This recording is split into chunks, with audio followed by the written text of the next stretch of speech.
नमस्कार मेरे प्यारे स्टूडेंट।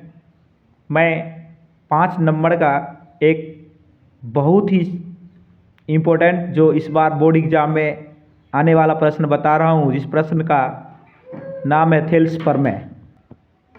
आइए, ये प्रमेय कह रहा है, पहले प्रमेय हम पढ़ते हैं। आप लोग ध्यान से, आपको याद भी होगा, आप इसे फिर से पढ़ लीजिए। थेल्स प्रमेय है, यदि किसी त्रिभुज के एक भुजा के समांतर अन्य दो भुजाओं को भिन्न भिन्न बिंदु पर प्रतिच्छेद करने के लिए एक रेखा खींची जाए तो वह अन्य दो भुजाओं को एक ही अनुपात में विभाजित करती है। यानी कह रहा है कि कोई त्रिभुज है और उस त्रिभुज में एक भुजा के समांतर दो भुजाओं को भिन्न भिन्न बिंदु पर प्रतिच्छेद करने के लिए एक भुजा के समांतर एक रेखा खींचा गया है। अर्थात आपके पास एक त्रिभुज है इस तरह का ABC, जिसमें भुजा BC के समांतर एक D रेखा खींचा गया है, जो अन्य दो भुजाओं को भिन्न भिन्न बिंदु पर प्रतिच्छेद कर रहा है। तो आप सिद्ध करिए कि ये रेखा अन्य दो भुजाओं को एक ही अनुपात में बांटेगा। कहने का मतलब एक ही अनुपात में बांटेगा इस भुजा को, अर्थात AD बट्टा DB बराबर AE बट्टा EC। आपको दिया है BC समांतर DE। सीधा इतना जान लीजिए आप कि थेल्स प्रमेय में आपको एक त्रिभुज है, उस त्रिभुज में ऐसा त्रिभुज आप बना लेंगे और BC समांतर DE ये दिया है। लिखेंगे कि आप त्रिभुज में ABC त्रिभुज में BC समांतर DE दिया है और आपको सिद्ध कर देना है AD बट्टा DB बराबर होगा AE बट्टा EC। आइए, इस दिए गए त्रिभुज से सबसे पहले हम रचना करेंगे। रचना क्या करेंगे, तो हम C को क्या करेंगे, D से मिला देंगे और B को E से मिला देंगे। आइए मिलाते हैं। हमने C को D से मिलाया और B को E से मिलाया और हमने क्या किया, AC पर एक लंब खींचा। हमने क्या किया, पुनः जानिए, B को E से मिलाया और C को D से मिलाया, फिर AC पर लंब खींचा DM और AB से लंब खींचा EN। आप ये रचना किए हैं तो आप इसे हमेशा डॉटेड लाइन के द्वारा दिखाएंगे और याद भी रखेंगे, रचना में लिखना भी है। तो हमने आपको बताया, जब ये आपको थेल्स प्रमेय याद रहेगा तो इसका सॉल्यूशन करेंगे। लिखेंगे दिया है, दिया है, दिया है, क्या दिया है, BC समांतर DE और सिद्ध करना है। लिखेंगे सिद्ध करना है।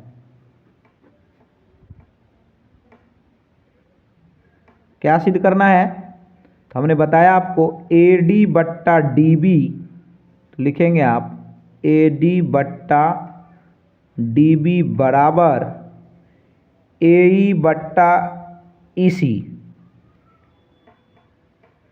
AE बट्टा EC। उसके बाद आपको रचना लिखनी है। आपने रचना क्या क्या किया, लिखेंगे रचना। हमने रचना क्या किया था, आपको पता होगा, B को E से मिलाया था, तो लिखेंगे B को E से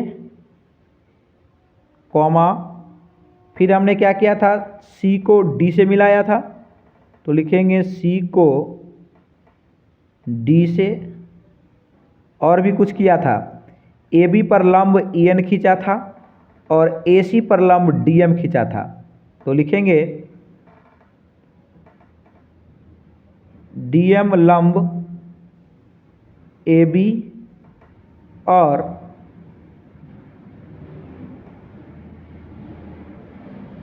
DM लंब AC है, तो डीएम लंब एसी है तो एसी लिखेंगे, डीएम लंब एसी, और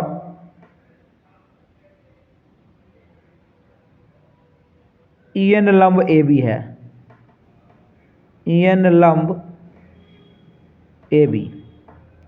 ये एसी लिखना है क्योंकि आप देखिए डीएम जो है वो एसी पर लंब है, डीएम, तो हम लिखेंगे डीएम लंब एसी, डीएम लंब एसी और ईएन लंब एबी खींचा।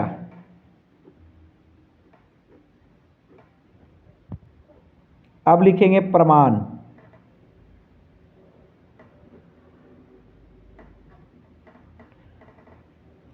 आपको चाहिए AD बट्टा DB चाहिए, तो AD आपको किस त्रिभुज में है, तो ADE त्रिभुज में चलेंगे।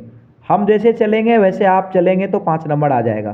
सीधा सीधी आप ध्यान रखें, मन में बैठा लो, रट लो, जैसा भी करना है करो, पहले समझ लो, रट लो और 5 नंबर चुरा के आओ। ADE, यहाँ से देखिए ADE त्रिभुज है, जिस त्रिभुज में AD भी है और AE भी है। तो हम करेंगे क्या, त्रिभुज ADE का क्षेत्रफल निकालेंगे। एक बार AD को आधार मानेंगे, पुनः AE को आधार मानेंगे। तो लिखेंगे एरिया ऑफ त्रिभुज ADE। एरिया ऑफ त्रिभुज ADE का मतलब ADE का क्षेत्रफल बराबर 1/2 गुणे आधार गुणे ऊंचाई होता है। आधार AD, ऊंचाई कौन है, EN है, ऊंचाई यही है ना, तो 1/2 त्रिभुज का क्षेत्रफल होता है ना, 1/2 गुणे आधार गुणे ऊंचाई, आधार AD या ऊंचाई EN। ठीक इसी प्रकार अगर आधार AE मानेंगे तो 1/2 गुणे आधार AE गुणे ऊंचाई DM होगा। तो पुनः लिख सकते हैं, पुनः हम लिख सकते हैं एरिया ऑफ त्रिभुज ADE बराबर 1/2 गुणे आधार AE गुणे ऊंचाई DM। समीकरण 1, समीकरण 2।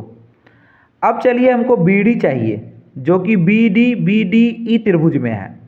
BDE त्रिभुज में BD है, तो BDE का क्षेत्रफल निकाल लेते हैं इसी प्रकार। तो लिखेंगे एरिया ऑफ त्रिभुज BDE। BD का जब क्षेत्रफल निकालेंगे तो BD आधार होगा, तो इसका ऊंचाई कौन हो जाएगा, ऊंचाई इस लाइन को अगर आप आगे बढ़ाएंगे तो ऊंचाई EN ही है, क्योंकि यहाँ पे तो कोई लंब है नहीं।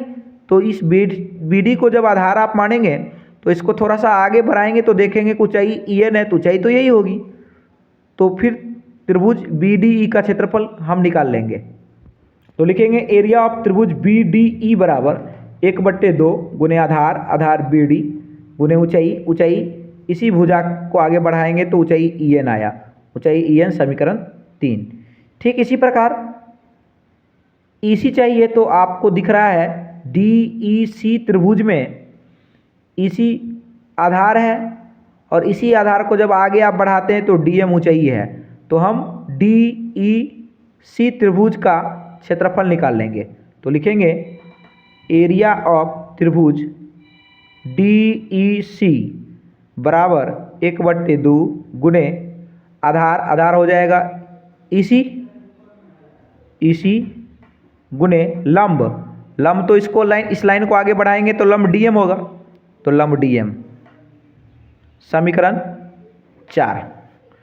अब आपको लाना है, हमने बोला था कि भाग देंगे, इसका मतलब है कि एरिया ऑफ त्रिभुज ADE में आप एरिया ऑफ त्रिभुज BDE से भाग देंगे, अर्थात समीकरण 1 में समीकरण 3 से भाग देंगे तो आपको आ जाएगा। इसी प्रकार समीकरण 2 में अगर समीकरण 4 से भाग देंगे, इसमें AE है और इसमें EC है, यही लाना है AE बट्टा EC, तो समीकरण 2 में समीकरण 3 से भाग देंगे। अन्यथा समझ में नहीं आ रहा तो आप याद रखिए, 2-3 दिन के लिए एग्जाम देकर चले आइएगा, फिर तो पढ़ना है ही नहीं, आप इसे पढ़ लीजिएगा, 5 नंबर तो आ ही जाएगा। तो आप लिखेंगे समीकरण 1 भागा समीकरण 3। तो ये देखेंगे कि आप एरिया ऑफ त्रिभुज ADE बट्टा एरिया ऑफ त्रिभुज BDE बराबर है एरिया ऑफ त्रिभुज ADE 1/2 गुणे AD गुणे EN है, अब BDE का क्षेत्रफल 1/2 गुणे DB गुणे EN है। EN से EN काट देंगे, 1/2 से 1/2 कट जाएगा, तो आपको आएगा कितना, आ गया एरिया ऑफ त्रिभुज आया एरिया ऑफ त्रिभुज ए डी बट्टे एरिया ऑफ त्रिभुज बी डी आया ए डी बट्टा डी बी। ये समीकरण 5। इसी प्रकार आप समीकरण 2 में समीकरण 3 से भाग देंगे, सॉरी समीकरण 2 में समीकरण 4 से भाग देंगे तो आ जाएगा। तो आप लिख देंगे इसी प्रकार, तो आप लिखेंगे इसी प्रकार समीकरण 2 भागा समीकरण 4 एरिया ऑफ त्रिभुज ए डी बट्टा एरिया ऑफ त्रिभुज D E C. A D का एरिया यहाँ पर आप निकाले हैं 1/2 गुने ए ई गुने डी एम, यहाँ लिख देंगे 1/2 गुने ए ई गुने डी एम।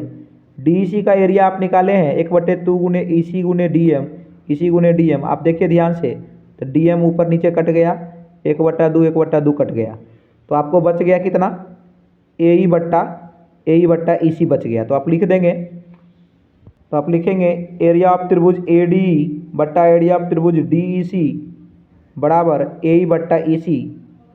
इसको और आगे बढ़ाइए, ध्यान से फिगर को देखा जाए, हमने निकाला है बी डी ई का क्षेत्रफल और निकाला है डी ई सी का क्षेत्रफल, जिसमें डी दोनों में है। इस डी ई भुजा से ही बी डी ई का त्रिभुज बना हुआ है और डी ई सी त्रिभुज बना हुआ है, अर्थात एक ही आधार से बने हुए ये त्रिभुज और ये त्रिभुज है।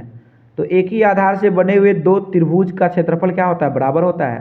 तो आप जहाँ बी डी ई का क्षेत्रफल निकालने हैं वहाँ डी ई सी लिख सकते हैं, या जहाँ आप डी ई सी का क्षेत्रफल निकाले हैं जितना होगा उतना ही बी डी ई का क्षेत्रफल होगा। तो आप डी ई सी के बदले बी डी ई लिख सकते हैं। तो लिखेंगे, तो आप लिख सकते हैं एरिया ऑफ त्रिभुज ए डी बट्टे एरिया ऑफ त्रिभुज बी डी, यानी डी सी और बी डी बराबर है, इसलिए हमने बी डी लिखा, बराबर ए ई बट्टा ए सी।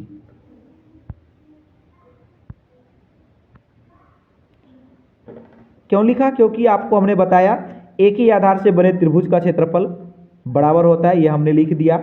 एक ही आधार से बने त्रिभुज का क्षेत्रफल बराबर होता है, इसीलिए डी ई सी का क्षेत्रफल बी डी के बराबर था, इसलिए हमने बी डी लिख दिया। तो आप इस समीकरण 6 को देखिए, एरिया ऑफ त्रिभुज बी डी और एरिया ऑफ त्रिभुज ए डी बट्टा एरिया ऑफ त्रिभुज बी डी समीकरण 6 में है। और समीकरण 5 को आप देखिए, यहाँ भी समीकरण 5 में है एरिया ऑफ त्रिभुज ए डी बट्टा एरिया ऑफ त्रिभुज बी डी। तो समीकरण 5 और 6 का LHS बराबर है, तो RHS भी क्या होगा, बराबर होगा। तो आप लिख सकते हैं समीकरण 5 और 6 से। तो आप समीकरण 5 और 6 से देखेंगे ए डी बट्टा डी बी बराबर ए ई बट्टा ई सी, प्रूव्ड। क्योंकि आपने देखा LHS 6 का और 5 का LHS दोनों बराबर है, तो RHS भी क्या होगा, बराबर होगा, इसलिए ए डी बट्टा डी बी बराबर ए ई बट्टा ई सी। आशा करता हूँ कि आप सीख गए होंगे। वीडियो को देखें पुनः 2-3 बार। 18 फरवरी का दिन आपके लिए शुभ हो। मैं आशा करता हूँ कि आप अच्छे अंक से पास करेंगे। धन्यवाद मेरे प्यारे छात्र छात्राओं।